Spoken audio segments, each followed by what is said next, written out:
Hello coders, I'm Gaurav Tripathi and welcome to second Dart programming lecture, place course lecture. As well now just very quickly before begin, I want to mention that this course is going to assume you already have basic grips of programming in general in at least one other language, so like JavaScript, TypeScript or Python or Java or something else. You already understand basic programming concept like what a variable is, what a function is, how we use different data types like string, numbers and booleans, all that. You should know at least very basic of another language.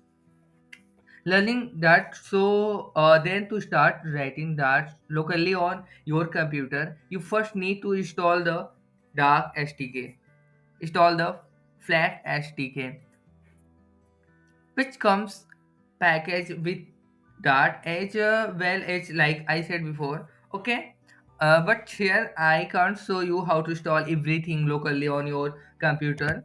Then, but for this course, just so we can get up and running writing code straight away, we will be using DartPad, which is an online playground area for running Dart code, and you can find that at DartPad do dev. So we have a code editor right here on the left, then we have console and the title documentation area as well. Here on the right, the console is where we will see anything that we print to the console from our code, and the documentation section is for code hints, error, feedback, and that kinds of thing is really helpful when you learning D.